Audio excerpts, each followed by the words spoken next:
du roulis régulier des wagons sur les rails au crissement du train, du chuintement des portes qui s'ouvrent doucement pour déverser les voyageurs qui se pressent vers un but qu'ils connaissent, à la rumeur d'une ville.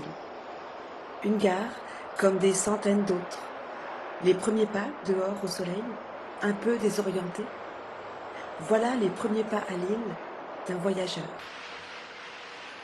Sentir l'air du Nord, prendre une rue au hasard, se laisser porter au gré de ses pas sur les pavés, lever les yeux, flâner, traverser ce qu'on apprendra être la Grand Place, passer un porche et découvrir un des joyaux de la ville, la vieille bourse. Dans ce trésor caché, s'absorber d'abord dans la contemplation des façades aux 1000 fenêtres qui diffractent le ciel, puis dans celle de joueurs d'échecs concentrés sur leurs pièces et leurs tactiques. Savourer la quiétude de ce lieu comme protégé du brouhaha du dehors, tout en admirant sa fine architecture, ses couleurs chaudes. S'approcher ensuite des tables où certains espèrent dénicher le disque qui manque à leur collection, le livre qu'ils ne cherchaient même plus. Repartir avec un guide dans la poche, qui sait. Puis poursuivre sa balade, après un dernier regard vers les façades ciselées, pour se perdre dans les rues de la vieille ville. Suivre la direction du vent, celle du hasard, donnée par une girouette sur laquelle on a posé les yeux.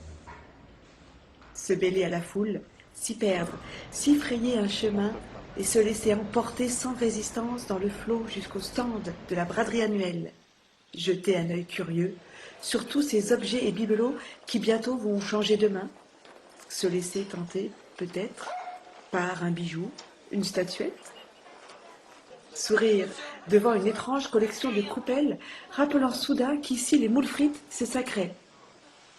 Et puis, c'est tellement bon. Et se souvenir par la même occasion que l'on a le ventre creux.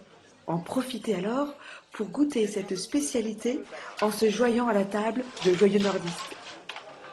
S'échapper ensuite de la foule, du bruit, retraverser la ville alors que la nuit tombe pour aller se coucher et se remémorer les premières impressions laissées par cette ville dont on connaissait que le nom et partir le lendemain respirer l'air du large.